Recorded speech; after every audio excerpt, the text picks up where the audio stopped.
हम जब serial killers के बारे में सोचते हैं तो हमारे दिमाग में उनकी एक डरावनी सी पिक्चर बन जाती है कि शायद वो दिखने में भयंकर होते होंगे और भीड़ में अलग से ही पहचान में आ जाते होंगे।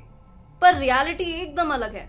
सीरियल किलर्स का काम जितना अमानवीय होता है, ये दिखने में उतने ही सिंपल होते हैं, बिल्कुल आपके और मेरे जैसे। आज मैं आपको सुनाने जा रही हूँ ऐसे ही एक सीरियल किलर की कहानी जो दिखने में काफी नॉर्मल था, लेकिन जब उसके कारनामे बाहर खुलकर आए तब सभी के सभी हक्के बक्के रह गए। हेलो, मैं हूँ Mausam and welcome back to my YouTube channel जिसका नाम है स्टोरीज विद सीजन। अगर आपको क्राइम रिलेटेड, हॉरर या फिर मिस्टीरियस स्टोरी सुनने का शौक है तो आप बिल्कुल सही चैनल पे आए हैं। और आज की ये स्टोरी शुरू करने से पहले मैं आपसे रिक्वेस्ट करना चाहूंगी कि आप मेरे इस चैनल को सब्सक्राइब करें, इस वीडियो को एंड तक देखने के बाद लाइक करें, शेयर करें और कमेंट करना तो बिल्कुल भी ना भूलें। तो चलिए चलते हैं हमारी आज की स्टोरी की तरफ। 22 जुलाई 1991 को मिल्वॉकी विस्कॉन्सिन शहर में एक आदमी स्ट्रीट पे भागता हुआ जा रहा था। उसके एक हाथ पे हथकड़ी लगी हुई थी और वो बहुत ज्यादा घबराया हुआ था। इतने में पास से एक पुलिस की गाड़ी निकलती है और वो आदमी उसको हाथ देखकर रोकता है। उसके अंदर से एक पुलिस ऑफिसर उतरते हैं। वो उससे पूछते हैं कि क्या हुआ, तुम ऐसे घबराए हुए क्यों और इस तरीके से भाग क्यों रहे हो, और तुम्हारे हाथ पे हथकड़ी किसने लगाई है। तो वो इस बात पे पुलिस को जवाब देता है और कहता है मेरी जान को खतरा है और जिससे खतरा है उसी ने मेरे हाथ पे हथकड़ी लगाई है। तो पुलिस ऑफिसर कहते हैं किससे खतरा है तुम्हें, नाम बताओ उसका। तो वो कहता है उसका नाम है जेफरी डॉमर। उसने कुछ घंटे पहले मुझे घर पे चिल करने बुलाया था। मैं उसे जानता नहीं हूँ, हम दोनों स्ट्रेंजर्स हैं। लेकिन घर के अंदर घुसने के थोड़ी देर बाद से उसकी हरकतें कुछ अजीब होने लग गई। उसने मेरे हाथ पे हथकड़ी बांध दी और एक चाकू लेकर आया और मेरी छाती पर चाकू रख के कहता कि मैं तुम्हारा दिल खाने वाला हूँ। जिसके बाद मैं बहुत ज्यादा पैनिक हो गया और मैंने उसके मुंह पे जोर से एक पंच मारा और मैं यहाँ भागता हुआ आ गया। आप जल्दी मेरे साथ चलिए और उसको गिरफ्तार कर लीजिए क्योंकि वो इंसान मुझे बिल्कुल भी ठीक नहीं लग रहा है। उसकी ये सब बातों पे पुलिस बिल्कुल भी भरोसा नहीं कर रही थी, लेकिन उसके बार बार बोलने पर पुलिस उसके साथ अपार्टमेंट में जाने के लिए राजी हो जाती है। वो उस अपार्टमेंट के पास पहुंचते हैं, डोरबेल बजाते हैं और दरवाजा खोलता है एक पतला दुबला सा आदमी जो अपनी बहुत ही ज्यादा पोलाइट आवाज में बोलता है, जी कहिए, मैं आपकी क्या मदद कर सकता हूँ। उतने में पुलिस ऑफिसर्स कहते हैं क्या तुम इस इंसान को जानते हो जो हमारे बगल में खड़ा है। वो एडवर्ड्स को देख के कहता है जी हाँ मैं इसे जानता हूँ, ये मेरा दोस्त है। तो पुलिस इतने में उससे पूछती है क्या तुमने इसके हाथ पर हथकड़ी लगाई थी। जिस पर जेफरी डॉमर जवाब देता है जी हाँ मैं ही हूँ वो इंसान जिसने इसके हाथ पर हथकड़ी लगाई थी। लेकिन इससे पहले आप कुछ कहे, मैं आपको क्लियर कर देना चाहता हूँ कि ये सब मिसअंडरस्टैंडिंग की वजह से हुआ है। इसकी जान को मेरे से कोई खतरा नहीं है। पुलिस को उसकी बातों पर ऑलमोस्ट बिलीव होने लग जाता है क्योंकि वो इतनी ज्यादा पोलाइटली बात कर रहा होता है कि पुलिस को लगता है कि ये इंसान गलत कर ही नहीं सकता। वो अपनी बातों को पूरी तरीके से प्रूव करने के लिए पुलिस को अपार्टमेंट के अंदर बुलाता है। पुलिस अपार्टमेंट में एंटर होने के बाद उससे पूछती है चलो सब ठीक है, लेकिन मुझे ये बताओ इसके हाथ में जो हथकड़ी लगाई है उसकी चाबी का है। जेफरी डॉमर कहता है कि इसकी चाबी मेरे बेडरूम के एक ड्रॉर के अंदर है। तो उनमें से एक पुलिस ऑफिसर उसके बेडरूम के अंदर जाता है, ड्रॉर खोलता है, चाबी निकालता है। लेकिन इतने में उस पुलिस ऑफिसर की नजर पड़ती है दूसरे ड्रॉर पे जो आधा खुला हुआ है और police officer out of curiosity उस ड्रॉर के अंदर झांकने लग जाता है। लेकिन जब वो उस ड्रॉर के अंदर झांकता है तो वो कुछ ऐसी चीज डिस्कवर करता है जिसके बाद उन पुलिस ऑफिसर्स की राय जेफरी डॉमर को लेकर बिल्कुल ही चेंज हो जाती है। वो घबरा जाता है उस चीज को देखकर। उस ड्रॉर के अंदर होती है बहुत सारी कटी हुई लाशों की पिक्चर्स। वो उन पिक्चर्स को तुरंत लेकर जाता है और दूसरे पुलिस ऑफिसर को देता है और कहता है ये रियलिटी में है, ये जो चीज आप देख रहे हो। तो दूसरा पुलिस ऑफिसर उन पिक्चर्स को देख के बहुत ज्यादा डर जाता है और वो एक चीज नोटिस करता है। वो ये देखता है कि ये पिक्चर्स तो इसी अपार्टमेंट में ली गई हैं। इतने में जेफरी डॉमर डर के मारे भागने की कोशिश करता है, लेकिन पुलिस उसको ओवरपावर कर देती है और जमीन पे गिरा देती है। जेफरी डॉमर को अरेस्ट करने के बाद पुलिस ने और पुलिस ऑफिसर्स को बुलाया बैकअप के लिए। जेफरी को अरेस्ट कर लिया गया और उसको पुलिस स्टेशन ले जाया गया, जिसके बाद उस अपार्टमेंट की सर्च स्टार्ट हो गई। उस अपार्टमेंट की छानबीन के दौरान पुलिस को इतनी सारी खतरनाक डिस्कवरीज हुई। जेफरी डॉमर के किचन के अंदर पुलिस को 4 इंसानी सर मिले। उसके फ्रिज के अंदर 2 इंसानी दिल और बाइसेप्स प्लास्टिक में रैप हुए मिले। जैसे मीट को रखा जाता है उसी तरीके से उनको रैप करके रखा गया था। जेफरी डॉमर के बेडरूम में टोटल 7 स्कल्स मिले थे, इंसानी खोपड़े। 7 इंसानी खोपड़े मिले थे जिनमें से कुछ कबर्ड में से निकले थे और उन 7 इंसानी स्कल्स में से आधे जो थे वो पेंटेड थे और आधों को ब्लीच कर रखा था। डॉमर के घर में एक फ्रीजर भी था और उस फ्रीजर के अंदर सबसे ज्यादा डरावनी डिस्कवरी हुई, एक इंसान का धड़। उस फ्रीजर के बेस के ऊपर जो आइस थी उसके ऊपर ऑर्गन्स चिपके हुए थे। यहाँ पर चीजें खत्म नहीं हुई, उस अपार्टमेंट के अंदर 2 पूरे के पूरे इंसानी स्केलेटन्स मिले, 2 कटे हुए हाथ, 2 मेल जेनिटल्स, एक प्रिजर्व्ड स्कैल्प और एक 57 गैलन का ड्रम था जिसके अंदर 3 इंसानी धड़ थे, जिसे जेफरी डॉमर ने गलने के लिए एसिड में डाल रखा था। वहां से पुलिस को टोटल 74 पिक्चर्स मिली हुई थी कटी हुई लाशों की, और उन पिक्चर्स को देख के साफ पता चल रहा था कि जब जेफरी डॉमर उन लाशों को काट रहा था उसी टाइम एक एक प्रोसेस को उसने पिक्चराइज किया था, एक एक प्रोसेस की उसने फोटो ली थी। उस क्राइम सीन को एग्जामिन करने वाले चीफ मेडिकल एग्जामिनर ने ये स्टेटमेंट दी थी कि उस जगह पे से इतनी सारी बॉडीज हमें मिली, इतने सारे हमें पार्ट्स मिले कि वो जगह हमें क्राइम सीन नहीं लग रहा था, वो हमें एक म्यूजियम लग रहा था। जो पिक्चर्स उन पुलिस ऑफिसर्स को उस अपार्टमेंट से मिली थी वो सारी की सारी इंटरनेट पर अवेलेबल है। आउट ऑफ क्यूरियोसिटी मैंने भी वो पिक्चर्स देखी है, लेकिन मैं आपको वो पिक्चर्स बिल्कुल रिकमेंड नहीं करूंगी क्योंकि वो इतनी ज्यादा ब्रूटल पिक्चर्स है, इतनी ज्यादा ग्रूसम पिक्चर्स है कि आपसे खाना भी नहीं खाया जाएगा। तो आप गलती से भी उन पिक्चर्स को इंटरनेट पे सर्च ना करें। मई 21, 1960s में जेफरी डॉमर का जन्म हुआ मिल्वॉकी विस्कॉन्सिन नाम के एक शहर में। उनके फादर का नाम था लाइनल हर्बर्ट डॉमर और उनकी मदर का नाम था जॉयस एनेट। उनके फादर एक केमिस्ट्री के स्टूडेंट थे और अपना ज्यादा से ज्यादा टाइम पढ़ाई में बिताते थे। वो अपनी बीवी और बच्चों को ज्यादा अटेंशन नहीं देते थे। हालांकि उनके घर में फाइनेंशियल कोई भी प्रॉब्लम नहीं थी, लेकिन अटेंशन की बहुत सारी प्रॉब्लम थी। इतनी ज्यादा दिक्कत थी कि उनकी मदर डिप्रेशन में जा चुकी थी क्योंकि जेफरी डॉमर के फादर उनको प्रॉपर अटेंशन नहीं देते थे जितनी उनको चाहिए थी, और वो कांस्टेंट अटेंशन क्रेव करती थी। वो डिप्रेशन में जाने के बाद बहुत ज्यादा चिड़चिड़ी हो गई और वो अपने नेबर से आए दिन लड़ती रहती थी और अपने हस्बैंड से तो उनकी लड़ाई होती ही थी। जेफरी डॉमर 4 साल की उम्र तक काफी ज्यादा खुश मिजाज बच्चा था, लेकिन 4 साल की उम्र के बाद उसको डबल हर्निया हो गया, जिसके बाद उसकी सर्जरी करनी पड़ी। और सर्जरी के बाद जेफरी डॉमर बिल्कुल ही बदल गया। एक तो उसके पेरेंट्स का रोज रोज झगड़ना और उसको बिल्कुल भी अटेंशन ना मिलना, जिसकी वजह से जेफरी काफी ज्यादा इनसिक्योर फील करने लग गया अपनी फैमिली को लेके। वो अकेला महसूस करने लग गया। उसको लगा कि उसका दुनिया में कोई नहीं है क्योंकि उसके पेरेंट्स अपने में ही लगे रहते थे। उसकी मदर का डिप्रेशन वर्स होता चला गया। एक दिन उन्होंने इक्वानल पी के सुसाइड करने की कोशिश की। कुछ टाइम बाद जेफरी डॉमर की मदर दोबारा प्रेग्नेंट हुई और प्रेगनेंसी के दौरान उनके सिम्टम्स और बिगड़ने लगे। 1966 में डॉमर अपनी फैमिली के साथ डॉल्सटाउन ओहायो में शिफ्ट हो गए, जहां पर उनकी मदर ने दूसरे बच्चे को जन्म दिया।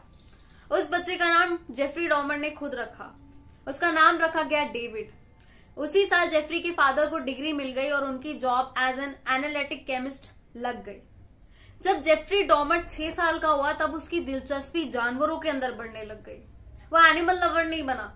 उसके फादर उसके घर के बैकयार्ड से एनिमल की बोन्स कलेक्ट करते थे। जो जानवर मर जाते थे, जैसे स्क्वेरल्स हो गए या छोटे मोटे जो जानवर हो गए, चूहे वगैरह हो गए, जो मर जाते थे उनके बैकयार्ड में से, उनकी बोन्स को उनके फादर इकट्ठा करते थे, बेसिकली सफाई करते टाइम। तो उन बोन्स की जो साउंड आती थी वो जेफरी डॉमर को बहुत ज्यादा पसंद थी। एक दिन डिनर के टाइम जेफरी डॉमर ने अपने फादर से पूछा कि क्या हम एनिमल बोन्स को ब्लीच के अंदर डालकर प्रिजर्व कर सकते हैं, जिस पर उसके फादर बहुत ज्यादा खुश हो गए क्योंकि उनको लगा कि मेरा बेटा मेरी तरह साइंस में इंटरेस्ट ले रहा है। तो उन्होंने आंसर किया कि हाँ आप ऐसा कर सकते हो, जिसके बाद से जेफरी डॉमर जानवरों की हड्डियां कलेक्ट करने लग गया। और सिर्फ कलेक्ट नहीं करता था, वो उनको प्रिजर्व करता था ब्लीच के अंदर डाल के, एग्जैक्टली वैसे ही जैसे उसके फादर ने उसको बताया था। धीरे धीरे करके उसका ये इंटरेस्ट कुछ ज्यादा ही ओवर होने लग गया।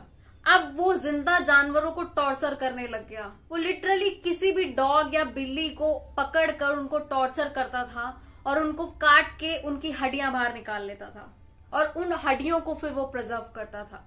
एक बार तो प्रैंक के तौर पर उसने एक डॉग को मारकर पेड़ के पास टांग दिया था और अपने दोस्त को लेकर आया था दिखाने के लिए। उसका दोस्त ये नजारा देखकर बहुत ज्यादा डर गया। उसको लगा कि जेफरी डॉमर पागल तो नहीं है कहीं। धीरे धीरे करके जेफरी डॉमर जब बड़ा हुआ तो उसको एक बहुत ही ज्यादा गंदी आदत लग गई और वो आदत थी अल्कोहल की।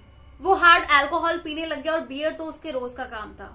वो बियर कैंस को छुपाकर लाता था अपनी जैकेट के अंदर और क्लासरूम में बैठकर पीता था। स्कूल के स्टाफ को जेफरी डॉमर एक बहुत ज्यादा हाईली इंटेलिजेंट बच्चा लगता था, जिसके एवरेज मार्क्स आते थे। और जेफरी डॉमर स्कूल के एक बैंड में प्ले भी करता था, प्लस वो टेनिस प्लेयर भी था। धीरे धीरे करके जब जेफरी डॉमर की प्यूबर्टी आई तो उसने अपने बारे में एक अलग ही चीज डिस्कवर करी। उसे पता चला कि उसका इंटरेस्ट लड़कियों में नहीं, लड़कों में है, यानी कि जेफरी डॉमर गे था। उसने ये बात अपने पेरेंट्स से छुपाई थी।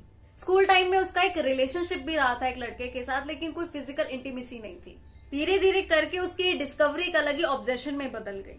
उसको मेल्स की चेस्ट बहुत ज्यादा अट्रैक्ट करती थी, यानी कि उसे बिना टी शर्ट वाले लड़के बहुत ज्यादा पसंद थे। उसकी लड़कों को लेकर ये जो फैंटेसीज थी ये बिल्कुल भी नॉर्मल नहीं थी, क्योंकि आगे जाकर इन फैंटेसीज ने बहुत ही ज्यादा डरावना टर्न ले लिया था। उसके घर के पास से ही एक आदमी रोज जॉगिंग करता हुआ जाता था, जिसे डॉमर बहुत ज्यादा पसंद करता था। उसने उस आदमी को लेकर बहुत सारी चीजें फैंटेसाइज कर ली थी, जैसे कि वो चाहता था कि वो उस आदमी को बेहोश कर दे और बेहोश करने के बाद अपने घर ले आए और जो चाहे वो उसके साथ करे, जिसके लिए उसने प्लान बना लिया पूरा का पूरा और उसको एग्जीक्यूट करने के लिए निकल गया। वो अपने घर के पास वाली झाड़ियों में छुप गया उसी टाइम जिस टाइम वो लड़का वहां से निकलता था। बट फॉर्चुनेटली वो लड़का उस दिन वहां से नहीं निकला। डॉमर के हाथ में एक बेसबॉल बैट था। उसने प्लान कर लिया था कि मैं उस लड़के के सर पर डंडा मार के उसको बेहोश कर दूंगा। बट क्योंकि वो नहीं आया तो डॉमर ने वो प्लान को ड्रॉप कर दिया और उसके बाद से ऐसा कुछ करने का बिल्कुल भी नहीं सोचा। साल 1977 में जेफरी डॉमर के पेरेंट्स का डिवोर्स हो गया और ऐसा इसलिए हुआ क्योंकि जेफरी डॉमर की मदर ने उनके फादर पर चीट किया था, जिसके बाद जेफरी डॉमर की मदर को उसके छोटे भाई डेविड की कस्टडी मिल गई और जेफरी डॉमर के फादर घर छोड़कर चले गए कुछ टाइम के लिए। अब जेफरी बिल्कुल अकेला था अपने घर में। इमोशनली उसको अपने पेरेंट्स का कभी भी सपोर्ट नहीं मिला और अब तो वो फिजिकली भी अकेला पड़ गया था। उसकी इनसिक्योरिटीज फैमिली और लोगों को लेकर बढ़ती हुई जा रही थी। उसको लगने लगा था कि सबके सब छोड़कर चले जाते हैं और कोई भी साथ नहीं रहता है। उसका जो ये ऑब्जेशन था जानवरों को मारने का, उनको टॉर्चर करने का और उनकी हड्डियों को प्रिजर्व करने का, यही पहला साइन था जिससे पता चलता है कि जेफरी डॉमर के अंदर बिल्कुल भी एम्पैथी नाम की चीज नहीं थी। वो बेजुबान जानवरों को इतनी गलत तरीके से मारता था। सोचो इंसानों के साथ उसने क्या क्या किया होगा। पहली चीज उसका ऑब्जेशन, जानवरों को टॉर्चर करना, उनको मार देना और उनकी हड्डियों को प्रिजर्व करना। दूसरा उसका डिस्कवर करना कि उसका इंटरेस्ट आदमियों में है और उसका आदमियों को लेकर ऑब्सेस हो जाना। तीसरा उसकी फैमिली का उसको बिल्कुल भी इमोशनल सपोर्ट ना देना और उसको इस तरीके से अबैंडन कर जाना। ये तीनों चीजें मिलकर एक डेडली कॉम्बिनेशन बन गई और उस कॉम्बिनेशन का नाम था जेफरी डॉमर।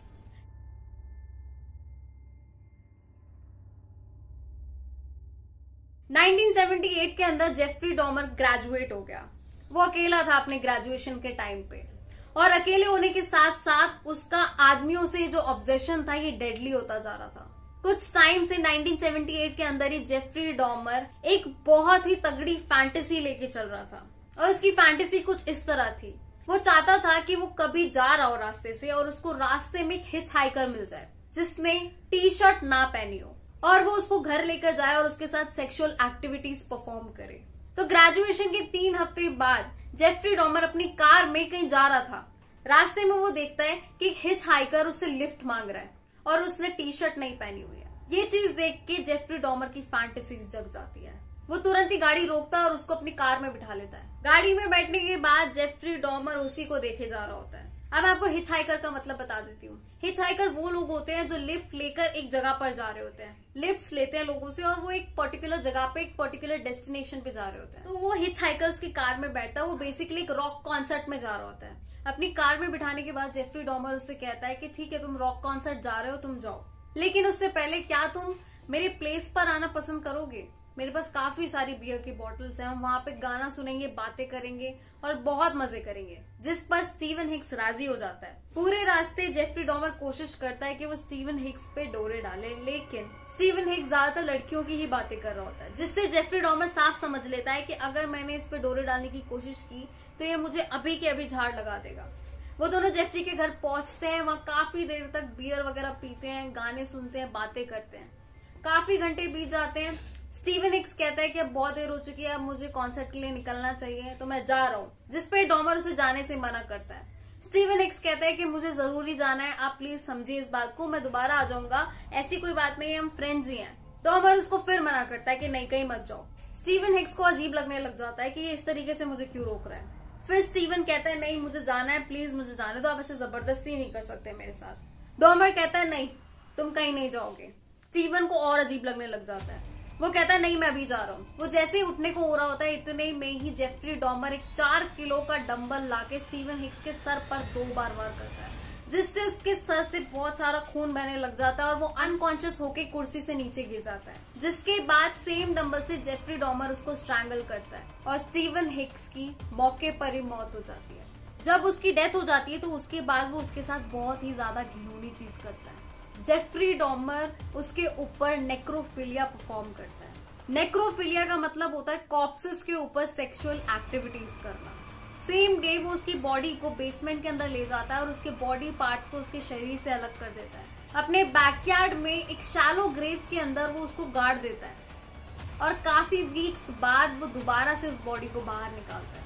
अब वो कुछ ऐसी चीजें करता है जो वो जानवरों के साथ करता था, यानी कि वो उन बॉडी पार्ट्स के ऊपर से सारा का सारा मांस निकाल देता है और जो हड्डियां बचती हैं उन हड्डियों को प्रिजर्व नहीं करता, उन हड्डियों को स्लेज हैमर से चूरा चूरा कर देता है और उनको एक पॉलिथीन में भर लेता है और स्टीवन हिक्स के मांस को वो एसिड में डालकर पूरा गला देता है और उसके बाद उसको टॉयलेट के अंदर फ्लश कर देता है।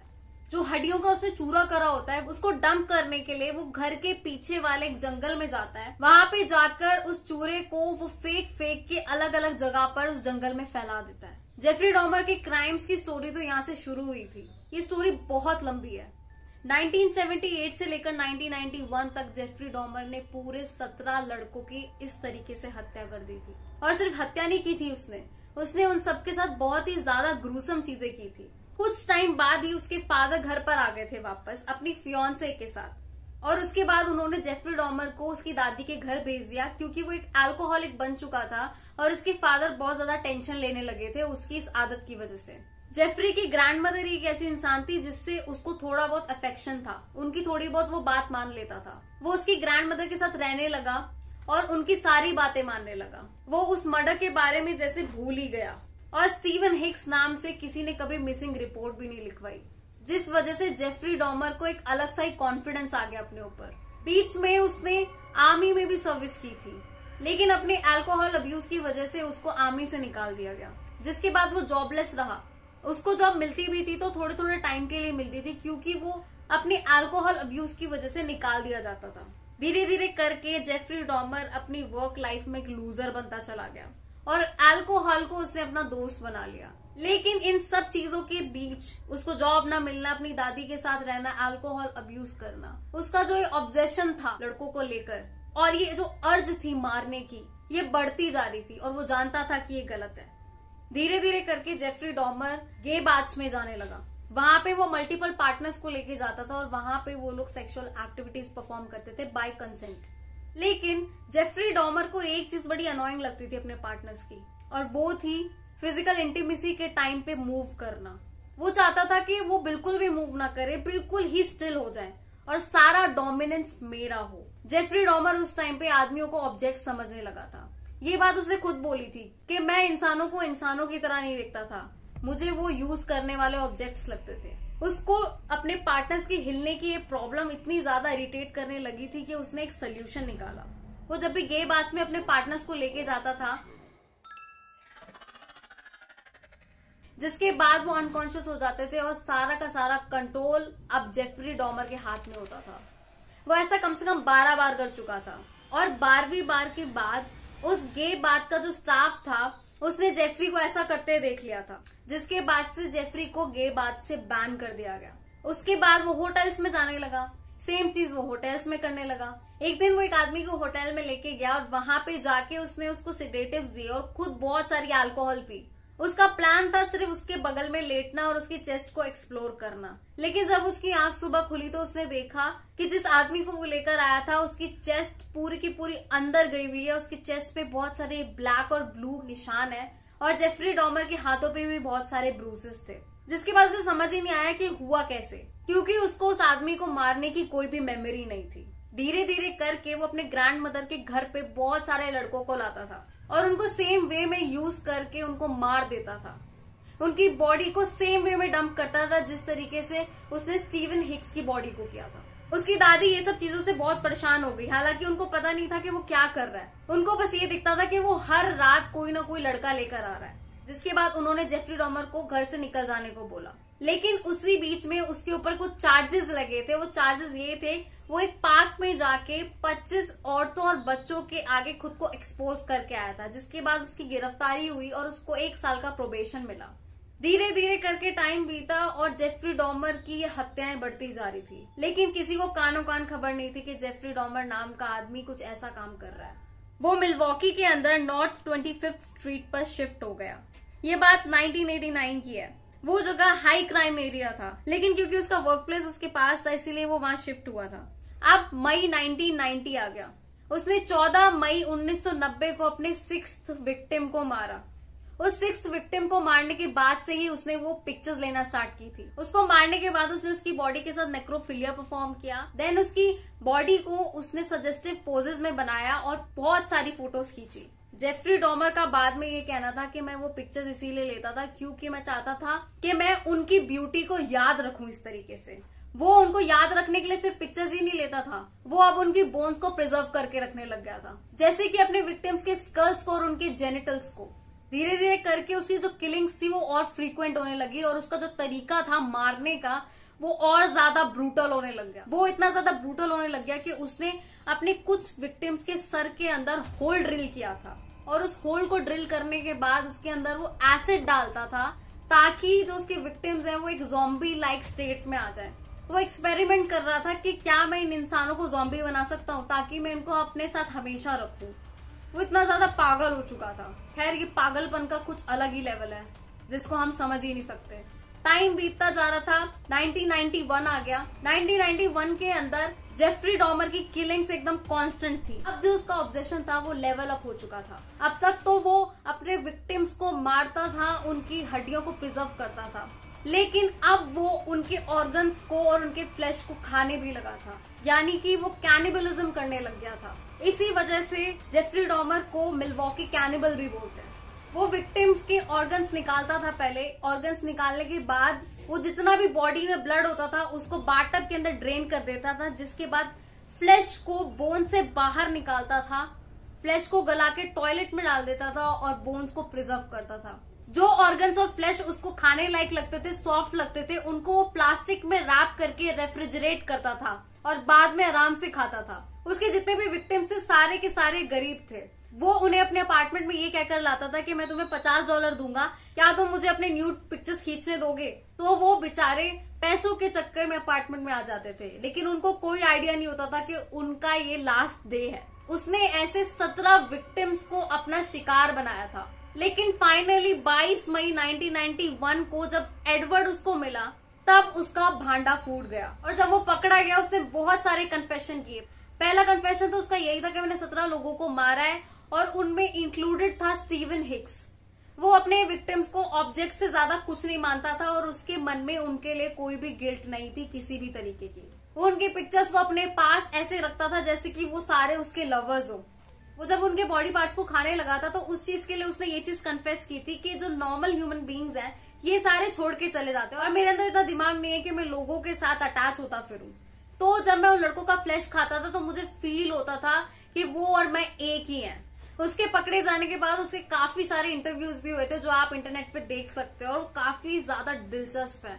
आप जब उसको बोलते हुए सुनोगे तो आपको ऐसा लगेगा जैसे एक नॉर्मल इंसान बात कर रहा है। वो आपको कहीं से भी कोई साइको नहीं लगेगा और वो पूरी तरह अवेयर है कि उसने क्या काम किए हैं। कोर्ट में उसका ट्रायल चला और उसने वहां पे अपने आप को इनसेन बताने की कोशिश की, जिस चीज को जज ने बिल्कुल पूरी तरीके से रिजेक्ट कर दिया और उसको सजा दी गई। उसको पनिशमेंट मिली 15 लाइफ टर्म्स की, लेकिन वो अपनी पूरी सजा नहीं काट पाया क्योंकि 28 नवंबर 1994 को एक इनमेट ने उसके सर पे डंबल मार के उसकी हत्या कर दी। और सबसे शॉकिंग बात यह कि जब उसके सर पे डंबल मारे जा रहे थे तब उसने आवाज तक नहीं की। इंसान थोड़ा दर्द में तो चीखता है, वो भी नहीं चीखा और वो मर गया।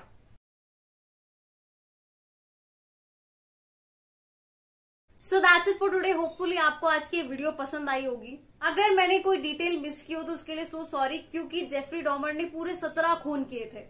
और अगर मैं उन सभी की स्टोरी आपको सुनाने बैठूंगी तो ये वीडियो कुछ ज्यादा ही ओवर लंबी हो जाएगी। मैंने पूरी कोशिश की है कि इस वीडियो में मैं सारी की सारी इंपॉर्टेंट डिटेल्स को एड्रेस करूं, और मैंने किया भी है। अगर आपको मेरा स्टोरी सुनाने का तरीका पसंद आ रहा है तो प्लीज मेरे इस चैनल को सब्सक्राइब करें, इस वीडियो को लाइक करें, शेयर करें और कमेंट करना तो बिल्कुल भी ना भूलें। तो चलिए मिलते हैं हमारी नेक्स्ट स्टोरी में। Till then, thank you so much and bye bye.